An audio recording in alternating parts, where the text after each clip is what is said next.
Галзуу кино сувагта тавтай морилцгоо. Брогийнх нь ярьж өгч байгаа ээлжид галзуу кино бол 2003 онд гарч байсан The Italian Job. Хүүхэд байхдаа үзчихсэн галзуу киногоо сэргээгээд ярьж өгөхөөр шийдлээ. За тэгээд энэ галзуу киног та нарт ярьж өгөхөд ондоо хамтран ажиллаж байна. Цаан чин ондоод арай л дэндүү хөөрхөн багц шинээр нэмэгдлээ. Ондоо 1000 гигадата нэмэх нь ори 1000 кино үзэх эрх. Хамтдаа 20,000 төгрөг яваад 20 төгрөгөөр нэг кино нэг дата авч чилгээс үг шүү дээ. За тэгээд зуныг уйдамгүй өнгөрүүлмээр байвал ондоорын багцаа цэнэглээд аваарай манайха. Тэгээд нэмж олон юм ярилгүй саба дараагүй саба дардснууд нь лайк хадраад кино тайлбараа хэдүүлээ эхлүүлцгээе.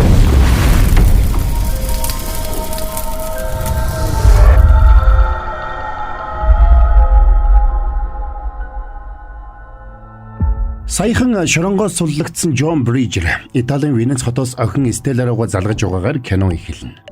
Тэрнийг охиндоо бэлэг илгээх гэж байгаа талаар хэлэхэд Стелла болгоомжилж авсан бэлэгч нь худалдаж авсан баримттай үстэй гэж асуудаг. Учир нь Джон Брижер бол том гарын хулгайч байлаа.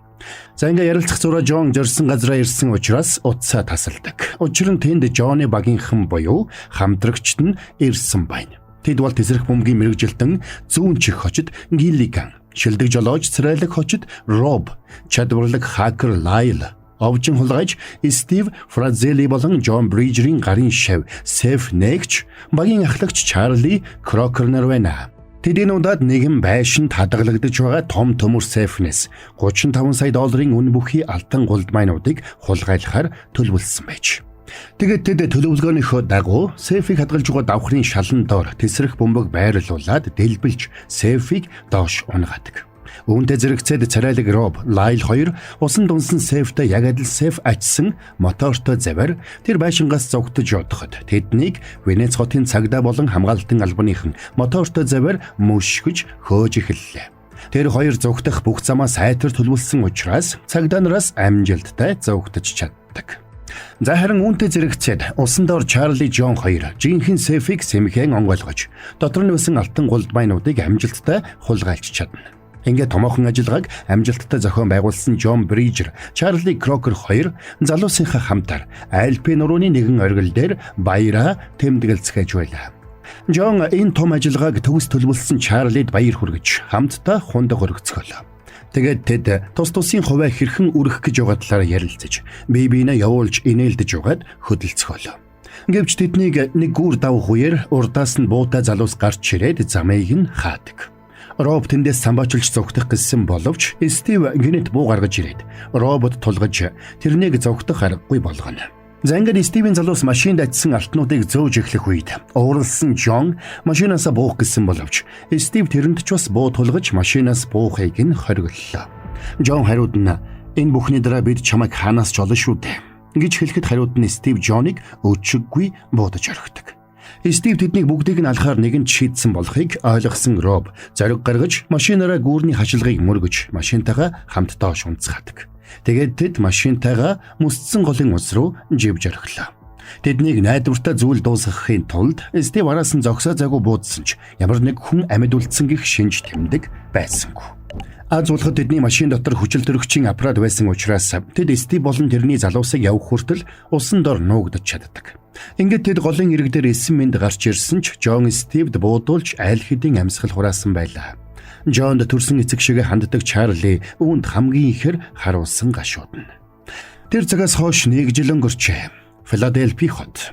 Джон Брижерийн охин Стелла Брижер Филадельфиагийн цагдаагийн албанд Сеф Нэгчээр ажиллаж байлаа. Нэг өдөр Стеллаг нэг чухал даалгаврыг амжилттай биелүүлээд сэтгэл өндөр өрөөндөө орж ирэх үед өрөөнд нь Чарли ирчихсэн хүлээж байлаа. Тэрээр Стеллаг орж ирмэгц Стивийг хаана байгааг олж тогтоосон учраас хамтдаа явж дээрэмдүүлсэн алтаа буцааж авцгаая гэж санал тавина. Гэвч Стелла би эцэг шиг хулгайч биш гэж хэлээд энэ саналаас нь эрс татгалзлаа. Гэсэн ч Стелла гэртээ ирээд хэсэг бодсны эцэст Чарлигийн саналыг хүлээж авахар шийддэг. Тэгээд Чарли руу утастаж алтаа буцааж авсны дараа Стивийг ямар царай гаргахыг нь хармаар байна гэж хэлнэ. Тэр дэндүү сэтгэлийн хөдөлгөөнтэй. Гэхдээ тэр чадварлаг бас шийдэмгий. Маргааш өглөө нь Чарли Стеллаг багийнхантайгаа танилцууллаа. Тэгээд багийнхандаа шинэ бичиг баримтуудыг нь тарааж өгөөд Стивийн орд харшаас хэрхэн алтан голдмайнуудыг хулгайлах тухайга төлөвлөж эхэлцгээв. Багийнхнаа морж алтан гулдмаануудыг өөрийн болгосон Стив Лос Анжелест баян тансаг амьдралаар амьдрах болсон байжээ. Тиймээс тэд эхлээд хэрхэн Стивийн орд харшид нэвтэрч дотоод зохион байгуулалтыг нь судлах талаар зөвлөлдөж эхэлнэ. Үүнээс гадна замын төвжирлийг зохицуулж хэргийн газраас хурдан зогтохын тулд тэд алхан бүрээ сайтар төлөвлөх ёстой байлаа. Химийн бодистой бөмбөг дэлбэлэх үү? Хамгаалалтын ажилтныг харуул химийн бөмбөгөл хамгийн тохиромжтой харагдаж байна да. Нөгөөгч нь гараад ирлээ. За ингээд тэд бүхнийг төлөвлөж дуусаад эхний алхмаа хийхээр болно. Тэдний багийнхан дотор Стивийн танихгүй ганц хүн нь Стелла байсан учраас төлөвлөгөөний хамгийн чухал хэсгийг Стелла биелүүлэх ёстой болжээ. Өнгөрсөн хугацаанд Стив буруу гарын мөнгийг угаадаг мэрэгжилтэн болох Евген гэгч Украин залуутай хамтран ажиллаж иржээ. Манай хэдэг төлөвлөгөөгөө боловсруулж байх зур Стив Евген дээр ирээд 2 гулдмын алтыг мөнгөөр сольж авч байлаа. Евген Стивээс 2 гулдмын алтыг нь худалдаж аваад дараа нь илүү ихийг авах болно гэж хэлнэ. Стив энэ мэтэр алтан гулдмаануудыг баг-багаар худалдаж мустын анхаарлыг таталгүй сэмхэн мөнгөтэй болсоор байдаг. Гэхдээ Чарли болон тэрний залуус өөрийнх нь алхан бүрийг ажиглаж байгаа гэдгийг тэр гадарлахгүй. Манай хэд Стелла кабель засварын ажилтны дүрээр Стивийн байшин руу нэвтрүүлэхээр төлөвлөсөн байлаа. Тиймээс тэдэнд кабель засварын компани машин болон албан ёсны дөрөмт хувцас хэрэгтэй болдгоо. Ингээд шаардлагатай зүйлсийг олж ирэх ажлыг царайлаг Роб дааж авна. Тэрээр кабель засварын компани ажилтан бүсгүйг найрч хамт хонохдоо тэрний ажлын машины түлхүүрийг сэмхэн хувилж авдаг. Ингээд Стелла цаг алдалгүй хувцсаа сольж машиныг нь жолоодод Стивийн гэр рүү явж очино. Энэ үеэр зүүн чих Стивийн гэрийн кабелийг тасалсан учраас Стив нэг их зүйл бодлогүй кабель засварын дуудлага өглөө. Энийг нь хүлээж өгсөн Чарли болон тэрний багийнхан Стивийн дуудлагыг дундаас нь барьж захиалгыг нь хүлээж авмагцаа Стеллагийн энгэрт нууц камер зүүж өгөөд Стивийн гэр рүү оруулдаг. Стеллаг Стивийн гэрт ирэхэд 2 ууртай нохой өгтөж авна. Стив ч Стеллаг хармагцаа нохтой хөөж явуулаад гэртээ оруулдаг. Стеллаг орд харштай урьж оруулсан даруйда Стив эд хөрөнгөөрөө болон том зурагтаараа гайхуулж ам хуурайгүй ярьж эхэлнэ. Стелла ч амыг нь дагуулж тэрний баян чинэлгийг гайхан биширч байгаа дүр үзүүлж байлаа. За ингээд явах зураа Стеллагийн энгэрт байрлуулсан камераар дамжуулаад Чарли болон тэрний багийнхан байшин доторх зохион байгуулалтыг болоод Сепний байршлыг амжилттай тодорхойлж чаддаг. Гэртээ ганцаараа бүгж нилээд уйдсан Стивд Стеллагийн байгаа байдал таалагджээ. Тиймээс Стив Стеллаг болцоонд үрдэг. Стелла эхэндээ татгалцсан ч удалгүй Стивтэй уулзахыг зөвшөөрдөг. Стелла энэ бүх хугацаанд арайхийн бие барьж байлаа. Учир нь аавыг нь алсан алуурчин өмнө нь зогсож байгаа шүү дээ. За ингээд Стеллаг тэндээс гарч ирэх үед Чарли өгтөж аваад Стеллаг тайвшруулж багаараа дараагийн шатны төлөвлөгөөг яаралтай боловсруулж эхэлцгээв. Үүнтэй зэрэгцээд тэд алтыг хулгайлж зугтахаар төлөвлөж байгаа мини Купер машинтайгаа ээш-тийш давхиж тооцоолол хийж эхэлдэг. Ингээд Стелла машиныг жолоодон хэсэг тавьхсны эцэст тухайн машинаар их хэмжээний алт ачаад хурдтай зогтох боломжгүй болох нь тодорхой болдог. Тиймээс Роб эртний танил Ренч гэгч нэгэн механик залууг дуудаж $10,000 санал болгоод машинуудаа нэмэлт тоноглол суулгуулахаар тохирлоо. Энзор Лайл Лос Анжелес хотын замын хөдөлгөөний удирдах төвийн систем рүү амжилттай нэвтэрсэн байна. Тэр бүхэл Лайл найзуудтай гайхуулахын тулд Лос Анжелес хотын гэрлэн дохиог дураараа өөрчилж зам дээр эмх замбраагүй байдал үүсгэж харуулдаг. Харин нөгөө талд зүүн чих шаардлагатай жижиг хэмжээний тесрэх бөмбөгнүүдийг бэлтгэж туршиж үзсээр хэсэг хугацааны дараа тэдний машинууд бэлэн болжээ. Тэгээд тэд машинуудаа жолоодож үзэхэд урдын хасаа хамаагүй хурдтай хүчтэй болсон байлаа. Энэ үеэр мөнгө дуусгасан Стив Евхэн дээр дахиад ирлээ. Гэвч энэ удаад Евхэн Стивд жилийн өмнө Венецад их хэмжээний алтан гулдмай хулгайлагдсан талаар олж мэдсэн тухайга ярьдаг. Энийг сонссон Стив галзууртлаа ууралж Евхэнийг заамдаж аваад алтан гулдмайны талаар хэнд хэлсэн болохыг асуухад Евхэн хэндэж хэлээгүй гэж мэлзнэ. Гэвч Стив үүнд нь итгэсэнгүй. Тиймээс Евхэнийг ширээр үн шидэж орхиод бууга гаргаж газар дээр нь нам бууддаг. Тэр өрөө нь Евхэний үеэл болох Украины мафийн толгойлогч Машковгийгч ирээд Евхэнийг үгсэн байхыг хараад өшөөг нь авахар хатуу шийдлээ. Энэ үеэр Чарли зүүн чих 2 тесрэх бөмбөг авахар Зевсгийн амиачин чөргөр Пит гэгчтэй уулзахаар явж байна. Явах замдаа Чарли зүүн чихэд чөргөр Питтэй уулзахаараа удаан ширтэж болохгүй шүү гэж сануулдаг. Гэвч чөргөр Питтэй уулзсан даруйдаа тулгамдж сандарсан зүүн чих гүлийж орхино. Учир нь чөргөр Пит гэгч тийм ч чөргөр нэгэн биш байлаа. Тэр Чарлитай уулзсан даруйдаа Венецад алдагдсан алтан гулдмын сургийг гаргасан тухайга хэлэхэд Чарли бид энэ талаар ярилцахаар ирээгүй гэж хэлдэг. Ингээд Чарли тесрэх бодиснуудыг худалдаж аваад салж явлаа. Ондоо болон Ори толиулж байна.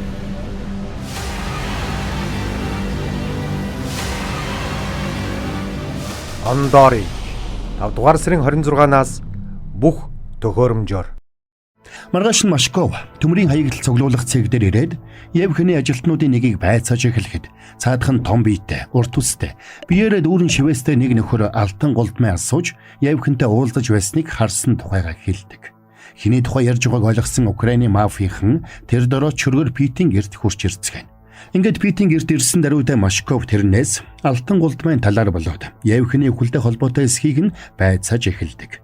Энэ үеэр Чарли болон тэрний багийнхан төлөвлөгөөгөө хэрэгжүүлэхээр бэлтгэж байлаа. Оройн Стелла Стив хоёр уулзахаар болцсон байна. Лайл Стивийн алхан бүрийг хинж байлаа. Ингээд Стивч машиндаа сууж Стеллатай уулзах газар руугаа явлаа. Гэвч Чарли болон тэрний багийнхныг ирэх үед Стивийн хөрш гэрийнхэн гадаа томоохон үдшилэг зохион байгуулж байгаатай таардаг. Ийм олон хүний хажууд тесрэх бөмбөг ашиглах нь хэтэрхий эрсдэлтэй учраас тэд төлөвлөгөөгөө цуцалгаасаар аргагүй болжээ. Гэвч Стелла энэ үеэр Стивтэй аль хэдийн уулзсан байна. Стив ч уулзсан даруйдаа Стеллаг ялдам үгсээр буулж кабель засварын ажил хийхэд хэтэрхий үдсгэлэнтэй юм. Химэн уйрааж байлаа. За ингээд хэсэг зур ярилцсны эцэст Стив Стелла гэрлүүгээ хамт явахыг уриахад Стелла саналаас нь ээлдгээр татгалзаад харилцаагаа хэтэрхий хурдлуулахыг хүсэхгүй байгаагаа хэлнэ. Стив хариуд нь Стеллагаас "Чи надад итгэхгүй байна уу? Би бүх хүнд итгэдэг. Гэхдээ хүмүүсийн дотор байгаа чөтгөрт би итгэдэггүй." Стелла энэ үгийг эцгээсээ суржээ. Джон Брижер энэ үгийг үргэлж хэлдэг байсан учраас Стив ч үүнийг сайн мэддэг байлаа. Тиймээс Стив "Би яг ингэж хэлдэг байсан нэг хүнийг таних юм байна" гэж хэлээд яахын зургүй Стеллагийн гарнаас барьж авдаг. Энэ үеэр Чарли болон тэрний багийнхан ч ресторанд орж ирлээ. Тэднийг амьд байгааг харсан Стив дотроо гайхсан ч гаднаа юу ч болоогүй мэт дүр үзүүлж Стеллагийн эцгийн үглээр доог тоххог хийж эхэлдэг. Үүнд нь уралсан Стелла Стив рүү дайрах гэж оролцсон ч Роб тэрнийг барьж ресторанаас дагуулад гардаг. Ингээд Стив ширээнд ганцаараа үлдэхэд Чарли өмнө нь суулаа. Чарли харсан Стив өөрийн орд хар шиг нэвтэршгүй гэж гайхуулаад "Та нарын хинэн ч миний сэпийг онгойлгож чадахгүй" гэж өнгөрнө. Үүнд нь нэгдүцсэн Чарли хариуд нь Стивийг унтлан цохиж орхидог. Тэр өрөөнд Чарлиг Стеллатай уулзахад Стелла өмөрсөн байлаа. Эцгийг нь алсан алуурчныг яаж чадахгүй байгаад тэр ихэд бухимдсан байна. Чарли ч Стеллаг тайвшруулж хамтдаа Джоны өшөөг заавал авах болно гэж хэлдэг. Гэтэл Лайл Стивийг бүх алдаа Мексик руу зөөх гэж байгааг олж мэдсэн тухайга багийнхандаа дуулгадаг. Алдаг нь хулгайлж амжихаас өмнө Стив байшингаасаа явах гэж байгааг мэдээд Чарлигийн багийнхан бүгд сэтгэлээр унжээ. Гэвч Чарли энийг харин ч том боломж гэж харж байлаа. Сэпиг хил давуулж алдахаас өмнө учрыг нь олж чадна гэдэгтээ тэр итгэлтэй байдаг. Гэхдээ энийг хийх маш хэцүү байх болно гэдгийг Лайл анхааруулдаг. Учир нь Стив алттай Сэфэ хуягт машин болон нисдэг тэргээр хамгаалуулахаар төлөвлөж байгааг тэр олж мэдсэн байна. Яг энэ үеэр чөргөр Пит Чарли руу залгаад Евхний хүлдэ холбоотой эсхийг нь лавладаг. Чарли хариуд нь энэ талаар юу ч мэдэхгүй, ямар ч холбоогүй гэдгийг хэлээд харин нэг зүйл дээр туслуулах хүсэлтэй байгаагаа хариуд нь хэлнэ. Дараа нь Роб Чарли хоёр ачааны машин худалдаж авахар явлаа. Ингэхдээ тэд Робын найз механик залуу Ренчес туслалцаа авахар болдог. Үүнд зэрэгцээд зүүн чих алдтай Сэф ачсан машины замыг төөрүүлэх зорилгоор тэдний явахар төлөвлөж байгаа гүүрний дор тесрэх бөмбөг байрлуулж байлаа. Харин Лайл Стивийн алхан бүрийг хянаж алдаа хэрхэн зөөж төлөвлөж байгааг нь тодруулж байдаг. Ингээд алттай Сэфийг зөөх өдөр ирэхэд Стив 3 адилхан хоёглсан машин бэлдсэн болохыг манай хэд олж мэднэ. Тэр 3 машины алийг нь дагахаа мэдэхгүй байсан ч Чарли нисдэг тэрэг аль машиныг дагна, тэр машиныг дагах нь зүйтэй гэж шийддэг. Үүнтэй зэрэгцээд Лайл 3 машины дугуун дээрх ачааллыг харьцуулж судлаад нэг машин нь бусдаасаа илүү хүнд зүйл ажсан болохыг олж тогтооно. Тэгээд тэд 128 дугаартай машинд алтан голдмай бүхий Сэп байгаа гэж үзээд цааш тухайн машиныг дагахаар шийдцгэн. Нөгөө 3 машин ихний уулзвар дээр 3 тийш салсан ч манай хэд 128 дугаартай машиныг алдалгүй дагсаар. Лайл замын хөдөлгөөний удирдлагын төвийн системийг хакердж 128 дугаартай машины явах замд түгжрэл үүсгэж орхисонд машин өөр замаар явхаас өөр аргагүй боллоо. Гэвч энэ бүхнийг Стив нисдэг тэрэгнээс нэг бүрчлэн ажигласаар байдал нэг л биш байгааг ойлгосон Стив нисдэг тэргээ замаа өөрчилж машиныг дагахыг тушаахад үүнтэй зэрэгцээд Лайл 128 дугаартай машиныг баг багаар залсаар өөрсдийн төлөвлөсөн зам руу оруулж чадна. За ингээд төлөвлөгөөгөө хэрэгжүүлэх цаг ирэхэд Чарли болон тэрний багийн залуус машинаа өгцөн эргүүлээд 3 машинтайгаа явган хүний замаар давхиж газар доошоо метроны буудлын руу ороод давхсаар цагтаа амжиж гүүрний нөгөө талд гарч чадлаа. Лайлч метроны системийг гацааж багийнхнаа амжиж цааш явахад нь тусалдаг. Ингээд тэд яг тохирсон цагтаа гүүрний дор ирж зогслоо. Энэ үеэр Ренч сэф атсан машиныг анхааралтай ажиглаж байдаг. Тэгэд машиныг товлсон газарт ирэх үед тэр зүүн чихэд дохио өгөхөд цаадах нь урьдчилж бэлдсэн бөмбөгөө тэсэллээ. Ингээд гүүр цөмөрч алттай сэф атсан машин тэр чихтэй манаа хэдийн өмнө унаад ирнэ. Үүнтэй зэрэгцээд механик урьдчилж бэлдсэн байсан машиныхаа хаалтыг унгаж зам дээр гарсан нүхийг тагалж орхисонд Стив алттай машина хаана байгааг мэдхэ болж сандарч эхэлнэ. Чарли болон тэрний залуус Сэпийг гартаа оруулж чадсан ч дараагийн том сорилттой нүүр тулжээ. Юу гэвэл тэр Сэп тэдний тооцоолж байснаас тэс өөр Сэп байлаа. Энийг онгойлгож чадах эсхийг нь Чарли Стеллагаас асуухад шин загварын Сэп учраас онгойлгоход маш их цаг орно гэж Стелла хариулдаг. Гэвч өөр аргагүй учраас Стелла Сэпийг онгойлгох ажилд яаравчлан орлоо. Тэгэд тэр бүх ур чадвараа дайчилж нилээд ажилласны эцэст Сэпийг арай хийн онгойлгож чадна. Багийнхан ч баярлцгааж цагааллгүй алтан голдмануудыг зөөж эхэллээ. Энийг сонссон Лайл баярлсандаа чангаар хашгирч эргэн тойронд байсан хүмүүсээ цоочоож орхино. Гэвч Чарли болон тэрний багийнхан Сэфийг онгойлгоход төлөвлөж байснаас хавьгүй их цагийг зарцуулсан учраас Стивен залуус тэдний байршлыг айл хэдийн тогтоочихсан байлаа. Ингээд тэд түнэл доогуур хөөцөлдөн давхиж эхэллээ. Гэвч эцэст нь Чарли болон тэрний залуус мотоцикл унсан Стивен залуусыг зогсоож өөрсдөө түнэлээс эсэн мэнд гарч ирдэг. Тэд Стивен залуусаас мултарч чадсан ч нисдэг тэрэгт суусан Стив тэднийг алдалгүй дагсаар байлаа. Бусдаасаа салах ёстойг ойлгосон Чарли нөгөө хоёр машинаасаа салж явсан ч Стив яг Чарлигийн машиныг алдалгүй дагсаар байдаг. Ингээд нилээд зогтсны эцэст Чарли Стив хоёр нэг нарийн гудамжинд хаалц туллаа. Гарах гарцгүй болсон Чарли машинтайгаа Стивийн нисдэг тэрэгний хажуугаар дайрч гарахдаа сэнснээс нь арай хийж мултарч чаддаг. Чарлиг нисдэг тэргээр хөөгөөд барьж чадахгүй гэдгээ ойлгосон Стив нисдэг тэрэгнээс бууж нэг хүний машиныг булааж унаад Чарлиг хөөж эхэллээ. Энэ зур Чарли төлөвлөгөөнийхөө дагуу явсаар болцсон газартаа ирээд бусадтайгаа нийлж галт тэрэгний каргонд машинуудаа нууж амжина. Гэвч Стив тэднийг нохой мэд дагсаар байлаа. Тэгэд Стив машинуудыг сахижүүлсэн Ренчийг галт тэрэгний буудлын ажилтан гэж бодоод тэрэн дээр ирээд Мини Купер машинууд руу оруулж өгөхийг хүсээд $5,000 санал болгодог. Учир нь Стив Ренчийг Чарлид ажилдаг гэдгийг мэдэхгүй байлаа. Тэгэд 2500 үржилгээ олгож өгөөд дараа нь үлдснийг нь өгөхөр санал болгоно. Ренч хэсэг тэнэгэлзэж байснаа тэр мөнгийг нь аваад ачааны хаалгыг нээж өгдөг. Сонирхолтой нь карго ачаан дотроос Чарли гараад ирлээ. Тэгэд Чарли Стивийн шаргуу занг үнэлж байгаагаа хэлээд гэсэн ч алт ч нь одоо минийх болсон гэж хэлдэг. Энийг сонссон Стив ууралж бууга гаргаж ирсэн ч бүх зүйл оройджээ. Учир нь тэнд Украины мафийнхан айл хэдийн ирсэн байна. Стив юу болоод байгааг ойлгохгүй байлаа. Гэвч Украины мафийн толгойлогч өөрийгөө Евхений үеэл гэдгээ хэлэхэд байдал биштэснийг ойлгосон Стив өөрийгөө Евхений үхэлтэй ямар ч холбоогүй гэж мэлзэж эхэлдэг. Намайг ирэхэд Евхэн айл хэдийн өгчихсэн байсан гэж Стив гүрийж байлаа. Гэвч Чарли айл хэдийн Украины мафийнхантай тохиролцоогоо хийчихсэн байдаг. Энэ үеэр Стелла удаан хүлээсэн хүслээ биелүүлж Стивийг унтлан шанааддаг. Тэгэд аавынхаа өшөөг авч чадсандаа баярлсан Стелла Чарлитай тэмрэлдэхэд Стив Украины мафийн босс Чарлигийн өгснөөс 2 дахин ихийг өгөхөөр санал тавих гэж оролддог. Тэгсэн ч энэ оролдлого нь ч бас талаар өнгөрнө. Ингээд Чарли болон тэрний багийнхан ялалтын баяраа тэмдэглэцгээж хундах тулгаж байх зур. Украины мафийн босс Машков үеэлийнхээ өшөөг авахын тулд Стивийг тамлан зовоох болно гэдгээ хэлээд тэрнийг орилуулан чирч одсноор кино маань конец фильм.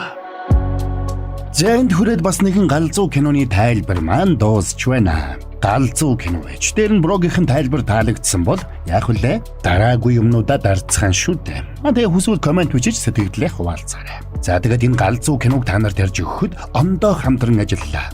Цаан чин ондоод арай л дэндүү хөөхөн багц шинээр нэмэгдсэн байгаа шүү. Ондоо 1000 гигадата нэмэх нь орой 1000 кино үзэх ирэх хамтдаа 20,000 төгрөг гэвэд доо. Өөрөөр хэлбэл 20 төгрөгөөр нэг кино нэг дата авч чэнэл гэсэн үг.